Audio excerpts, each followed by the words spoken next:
Alejandra Aguirre Molina es arqueóloga por la Escuela Nacional de Antropología e Historia. Tiene una maestría en antropología por la Facultad de Filosofía y Letras y el Instituto de Investigaciones Antropológicas de la UNAM. Es doctora en estudios mesoamericanos por la Facultad de Filosofía y Letras y el Instituto de Investigaciones Filológicas de la misma casa de estudios. Dentro del campo de la arqueología, ha participado en múltiples temporadas de excavación en el proyecto de Templo Mayor de Lina, así como en el proyecto Xala en Teotihuacán del INA y la UNAM. También participó en la remodelación de la Sala Mexica del Museo Nacional de Antropología e Historia, que se llevó a cabo a principios del 2000. Entre sus publicaciones se encuentra el libro Un umbral al inframundo, la cámara 3 de Templo Mayor de Tenochtitlán del Ancient Culture Institute, así como varios artículos en las publicaciones Al pie del Templo Mayor de Tenochtitlán, Estudios en honor de Eduardo Matos Moctezuma y Los animales y el recinto sagrado de Tenochtitlán, ambas del Colegio Nacional. Su campo de investigación se ha centrado en la excavación y el análisis simbólico de las ofrendas de Templo Mayor de Tenochtitlán. Es miembro del proyecto Templo Mayor desde el año de 2007 a la fecha. Y esta tarde vamos a conversar con ella. Comenzamos. Estamos con la doctora arqueóloga Alejandra Aguirre, quien ha trabajado por 33 años la zona arqueológica de Tenochtitlán. Dinos, Ale. Bueno, pues como ya lo reviste, soy la arqueóloga Alejandra Aguirre Molina. He trabajado ya por varios años en la zona arqueológica de Templo Mayor, en el recinto sagrado de Tenochtitlan, y me he dedicado principalmente al estudio de las ofrendas de los mexicas, que ellos digamos, enterraban entre Templo Mayor y el recinto sagrado en diversos rituales a lo largo del año calendárico. Entonces, bueno, no sé qué más. Sí, quisiera preguntarte, la primera pregunta es, sé que te especializas en el posclásico tardío, clásicamente se ha ubicado ese intervalo entre 1300 y 1521, y para la historia del acontecimiento, pues la periodificación es importante para tener estos intervalos de tiempo. Y la pregunta es si estos segmentos, ¿qué tan de acuerdo estás con estos segmentos de inicio y término? Si los términos del posclásico tardía mexica en la Cuenca de México es así tan tajante respecto a los eventos del encuentro con los españoles en la conquista, la toma de Tenochtitlan y las décadas posteriores, si esto es así o estarías más por una idea de procesos donde a pesar de esos cambios abruptos hay continuidades. Tú en tu trabajo arqueológico, ¿cómo lo has observado? Bueno, pues yo creo que sí, en cuanto a los periodos que se establecen para el posclásico tardío, sí debe haber cierta flexibilidad. No es tan tajante, digamos, el cambio, la aculturación en cuanto llegaron los españoles y que dominaron a los mexicas. Yo creo que sí debe haber más flexibilidad en estos conceptos. Sí se nota obviamente que hay cierta continuidad en cuanto a grupos mesoamericanos, bueno, como la que se considera como la región mesoamericana. O sea, estas culturas sí tienen ciertas tradiciones, ciertos paralelismos culturales, pero ya cada una específicamente, digamos, tiene sus propias particularidades como cultura y como grupos diferentes, digamos, a pesar de que están englobados en la misma área cultural. Y yo creo que debe ser un poco más flexible, no estar tan casados con la idea de que pues llegaron los españoles y ya se acabó todo. No.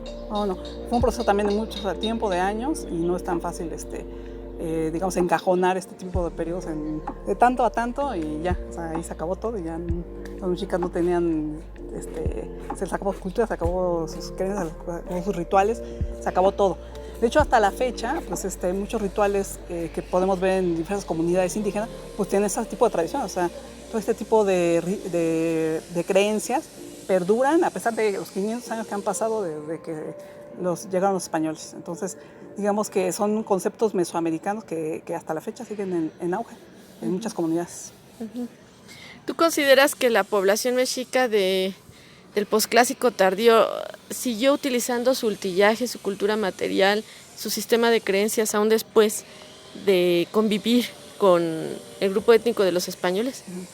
Pues yo creo que sí, siguieron ellos conservando muchas de sus creencias y de sus rituales. Hubo una aculturación, obviamente. Varias deidades cambiaron, ¿no? Así que de conceptos indígenas a conceptos ya europeos. Pero a pesar de eso, varias de las concepciones, digamos, mesoamericanas, siguen siguieron perdurando a través de mucho tiempo y hasta la fecha, pues, todavía. Entonces, son digamos, ideas que no se interrumpieron, que siguieron a través del proceso de aculturación, pues, y que todavía seguimos en nuestros días, digamos, con diferentes sociedades, diferentes comunidades indígenas. Hasta la fecha siguen también teniendo esta tradición, digamos, mesoamericana en ciertos aspectos, sobre todo el religioso, ¿verdad? Sí. Ahora, en términos del espacio, Mesoamérica se ha concebido como una unidad cultural. El concepto que acuñó Kirchhoff sigue siendo motivo de debate y de uso mucho en la arqueología del siglo XX. Pero también la manera de abordarla es como teniendo una perspectiva general de toda Mesoamérica. Sin embargo, también se ha criticado que el posclásico tardío no se vea toda la Mesoamérica en su conjunto, sino que con una visión solo privilegiada en el centro de México. ¿Qué piensas al respecto de esas críticas? Lo que pasa, bueno, sí, es que sí hay cierto centralismo, digamos, en cuanto a investigaciones y demás. O sea, el Templo Mayor, pues sí, o sea, ha tenido mucho más apoyo, digamos, ha habido mucha más investigación en este lugar y por lo tanto pues, hay más centralismo y la cultura mexica es de las más reconocidas también a nivel mundial. Pero a pesar de esto, bueno, independientemente más bien de esto, yo creo que todo este concepto de Mesoamérica que impuso Kirchhoff es bastante correcto en el sentido de que varios de estos grupos han conservado lo que López Osten comentaba, el núcleo duro. Ciertas ideas religiosas, rituales y demás que han prevalecido y que varios de las sociedades mesoamericanas, a pesar de la distancia entre unas y otras, digamos que tenían ese mismo tipo de creencias y de conceptos cosmogónicos, digamos. Entonces, por eso fue que se englobó en una sola área cultural lo de Mesoamérica, porque realmente todas estas sociedades guardaban, digamos, los mismos tipos de ideas y de cosmogonía. Son panmesoaméricas, exactamente, unos y otros, a pesar de años de diferencia y demás, va prevaleciendo y se estuvieron conservando todos estos conceptos entre sociedades tan alejadas como los olmecas, por ejemplo, hasta el posclásico ya de los mexicas. Sí, otra pregunta pues es más bien de tipo metodológico, porque los historiadores suelen estudiar el posclásico tardío de la colonia retrospectivamente hacia atrás y los arqueólogos suelen estudiar lo que le dice su contexto arqueológico, ¿no? Tratando de integrar todos los datos y a veces también se apoyan un poco de las códices y crónicas, ¿no? De fuentes. Entonces, aunque son dos metodologías separadas, pienso que la interdisciplina es justamente tomar heurísticas de la historia y de la arqueología para construir explicaciones más integrales. ¿Tú qué piensas respecto a estas metodologías? ¿Están divorciadas? ¿Están separadas? ¿O ayuda a integrar varios enfoques? ¿Qué nos dices? Yo creo que el uso de estas metodologías sí ayuda a integrar varios enfoques. La ventaja que tiene, por ejemplo, el estudio de las sociedades del posclásico tardío, en el caso de los mexicas, por ejemplo, es que contamos justamente con estas fuentes históricas del siglo XVI y también con los códices, como bien dijiste, las fuentes pictográficas también del siglo XVI, que nos están nos están certificando, digamos, lo que vamos encontrando en las ofrendas. En muchas ocasiones, varios de los elementos que vamos viendo en las excavaciones los podemos corroborar, tipo de rituales, tipo de depósitos, tipo de artefactos o de elementos que colocaron los mexicas en las ofrendas. Podemos corroborar todo este tipo de usos, digamos, y de ideas en las crónicas históricas y en las pictográficas. Lamentablemente eso no ocurre con otras culturas, como por ejemplo la maya. Por decir un ejemplo, no cuentan con esta información, entonces es más complicado para ellos hacer una interpretación. A pesar de eso, todas las personas que estudian este tipo de culturas, como la de la zona maya, han podido hacer interpretaciones, han podido descifrar las pictografías, han podido hacer mil cosas e investigaciones, y no precisamente apoyándose lamentablemente en las fuentes históricas, porque no hay tal recurso. Los que contamos con ese recurso, pues la verdad es que es una maravilla y se puede acoplar muy bien tanto la información histórica con la información que nos arrojan los datos arqueológicos. Sí, gracias, Ale. Y para conocer tu trabajo de doctorado, que te dedicaste a estudiar una muestra importante de cuchillos que en los estudios tradicionales se conocen cuchillos de sacrificio. De tu estudio, ¿qué interpretaciones derivaste de los materiales? ¿Y a qué interpretaciones, no solo a nivel arqueológico, sino también de interpretación de simbolismo o de hermenéutica, pues, y de interpretación, lograste obtener al dato? Platícanos. Muchas gracias. Pues algo muy interesante justamente es el estudio de los cuchillos que son trabajados en pedernal. En el caso, por ejemplo, de los mexicas, no se han localizado casi cuchillos de obsidiana. Es extraño el asunto porque realmente hay vetas cercanas a la Cuenca de México, pero todos los cuchillos que ellos empleaban para depositarse en las ofrendas son más bien de pedernal, de sílice. Entonces, este tipo de elementos siempre se ha visto como simples objetos que se asocia al sacrificio humano, a la extracción de corazón, que se conoce como cardiectomía. En el caso de las ofrendas del Templo Mayor, de varias de ellas, pudimos percatarnos de que estos cuchillos no estaban de manera aislada, no fueron depositados de manera aislada, sino que conformaban unidades temáticas junto con muchos otros elementos que los conformaban y los caracterizaban como deidades del panteón mexica, también como sacerdotes o también como guerreros. Entonces ya estamos viendo que las ofrendas ya no están representando el objeto de sacrificio, sino que más bien cambia justamente la connotación simbólica del depósito. Están haciendo pequeños cosmogramas, pequeñas representaciones, digamos, de algún ritual particular de la cosmovisión mexica, con cuchillos de pedernal y con muchos otros elementos que también los vestían y ataviaban como deidades o como guerreros. Entonces estamos viendo representaciones en pequeños, como si fuera una teatralización, un pequeño teatrito en chiquito, digamos, de los depósitos, con todo este tipo de elementos, y nos están hablando ya de la narrativa que el sacerdote quiso dar a entender al momento de depositar todos estos objetos. Entonces, por ejemplo, muchos de estos elementos estaban haciendo alusión a la lucha de las fuerzas de la luz y de la oscuridad.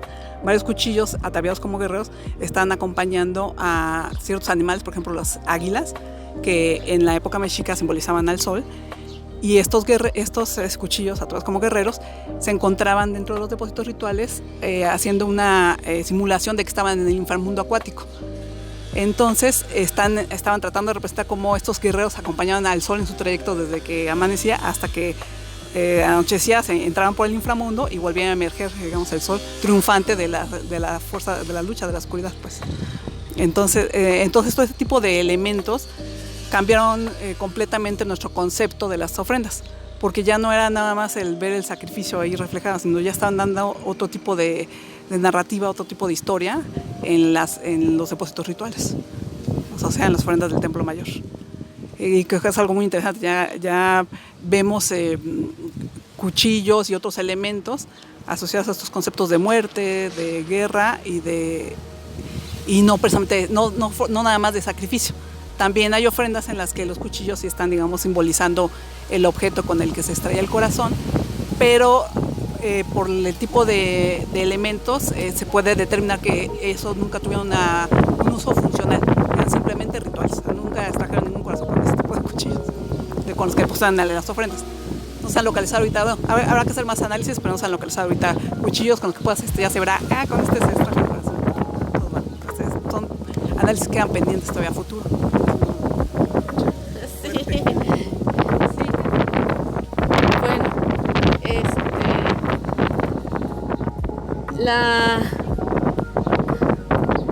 Estudiar cuchillos en contextos rituales es un enorme privilegio que te los hayan dado a estudiar. La verdad, no les dan a cualquier estudiante ni de licenciatura, pasante, una beta de datos tan privilegiada como esta.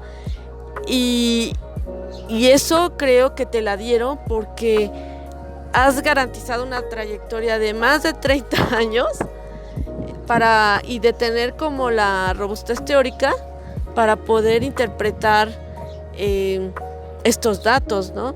Y aparte me imagino que seguramente tuviste que estudiar una abundante bibliografía, no solamente arqueológica del sitio, que es un sitio que casi tiene un siglo de bibliografía generando, sino que además entrar a otras ramas teóricas de los estudios de humanidades, que puede ser la hermenéutica, la semiología, todos los estudios antropológicos de simbolismo.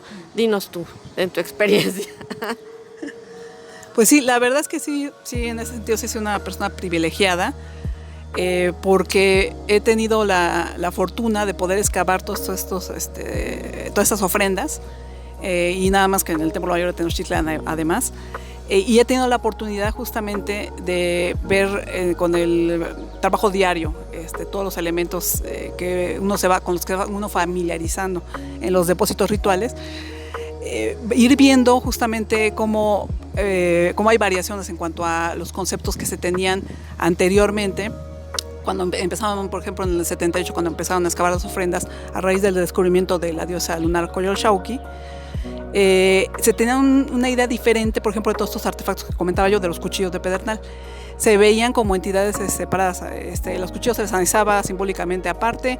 Si estaban asociados con algunos otros elementos, en esa época pues no se veía así, porque era otra época, era otros años. Los arqueólogos veían las cosas de diferente manera. No por eso que estuvieran mal, sino que simplemente es otro tipo de análisis los que ellos llevaban a cabo. Y después de tanto tiempo en los que yo pude estar trabajando las ofrendas, me pude dar cuenta justamente de todos estos elementos que conformaban unidades temáticas. Ya no nada más, no eran entes por separado ni elementos por separado, sino todos estos nos estaban hablando de todo un concepto que antes no se veía así, hasta principios de los 80s. Entonces cambió completamente nuestra visión justamente de las ofrendas mexicas, nos ha hecho entender mucho más cómo era la sociedad mexica. Entonces, bueno, todo este tipo de hallazgos afortunadamente van enriqueciendo todo lo que hasta el momento conocemos de la sociedad mexica, que a pesar de que es lo que comentaba, que es una sociedad ya muy trabajada, es lo que uno pensaría, pues no, o sea, todavía hay hallazgos nuevos, han salido más ofrendas. Cada vez salen datos nuevos con los que uno no percibía, digamos, anteriormente, y que ahora están cambiando nuestros conceptos y nuestras interpretaciones y nos ayudan a investigar de mejor forma la sociedad mexica y a entenderla, entender su cosmovisión de una mejor manera. Entonces,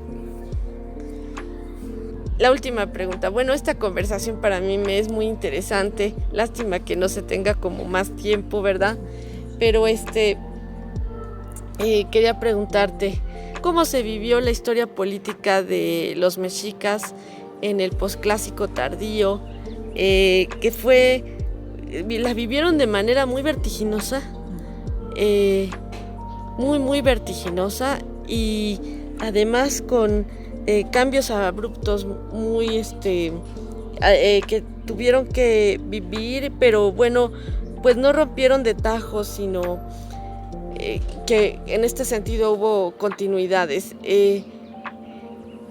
¿Cuál sería tu concepción de la historia política de los mexicas en Tenochtitlan, como síntesis? Sí, pues se ve el reflejo de cómo esta cultura se fue expandiendo y que fue de manera muy vertiginosa. Eso lo podemos ver, por ejemplo, como arqueólogos, en los datos en el dato duro, en las ofrendas, una vez más, cómo va cambiando el tipo de depósitos de las primeras etapas, desde que fundaron Tenochtitlan en 1375 hasta, por ejemplo, la etapa 4, en 1440, como Texuma y Ilhuicamina, donde vemos que la expansión se va dando ya de manera pues abrumadora. O sea, van teniendo depósitos muy pobres al principio, a ya traer materiales malacológicos, conchas y caracoles, de ambas costas. Y esto se ve mucho más notable de la etapa 4 a la etapa 6. Ya hablamos de 1486, 1500 por ahí, 1502, donde estamos viendo en los depósitos una riqueza excepcional de materiales, tanto moluscos, animales como mamíferos, aves, infinidad de objetos que están hablando de una expansión del Imperio Mexica, que se ha escuchado mucho eso, pero lo estamos viendo realmente reflejado en los depósitos rituales. Entonces sí es un cambio muy abrupto en 100 años, en menos de 100 años, de cómo empezaron como una sociedad muy pobre y políticamente pues, atrasada, a empezar a ejercer más poder, a ir incrementando expandiéndose, incrementando todo su poderío, digamos, a otras provincias, y cómo a través de los tributos y demás contactos fueron ellos enriqueciéndose y haciéndose de una historia de la que ellos carecían. Como son, al final de cuentas, una cultura advenediza, no tienen realmente una historia que las respaldara, se fueron haciendo y apropiándose de historias de otro tipo de culturas como la teotihuacana, por ejemplo, y por eso también lo hemos reflejado en los restos arquitectónicos que presenta el recinto sagrado de Tenochtitlan. Hay muchas copias de edificios teotihuacanos, y es justamente esa idea de hacerse de una historia, de un pasado de los que ellos carecían, y que se los va a vincular y los va a dar así, los va a sustentar como la nación tan poderosa que fue al final del posclásico, antes de que llegaran los españoles. Entonces, toda esta expansión pues habla justamente de eso, de que como si hubo un auge, una precipitación en cuanto a cómo ellos se fueron enriqueciendo y cómo políticamente fueron expandiéndose y creciendo pues, a través de toda Mesoamérica. Gracias, yo te agradezco esta breve entrevista que me has dado. Quisiera hacerte muchas más preguntas. Es apasionante. El sitio, me dices, genera muchos datos, genera muchas publicaciones, genera muchas tesis de investigación de licenciatura, maestría y doctorado. Es un sitio que ha sido estudiado por una continuidad de más de 50 años, sí, ¿no? Aunque se le ha criticado la centralidad del posclásico tardío en la Cuenca de México solamente a los mexicas, pero pues es un proyecto de largo aliento y que además ha generado otros hijos, como el proyecto urbano de arqueología, el proyecto de la ciudad gemela de Tlatelolco. Es decir, no se puede ver también el estudio de los barrios en todo salvamento del centro histórico, del primer, segundo y tercer cuadrante del centro histórico, indudablemente tiene que ver con Tenochtitlan, ¿no? Y que además seguirá generando datos, todavía hay mucho por qué interpretar. Yo te agradezco mucho el tiempo que me has otorgado, las preguntas y conocer del trabajo que estás realizando, y que sin duda tu nombre ya va a quedar grabado en los estudios de Tenochtitlan. Sí. Muchas gracias, Alejandra, por el tiempo que nos has dado. ¿No, de qué? Gracias. En la medida de mis posibilidades, pues es un granito de arena que puedo ir aportando en el estudio de las ofrendas mexicas. Y además que no es fácil, esto requiere no solo de personas muy apasionadas por estos temas, por estas ciencias y por estas metodologías.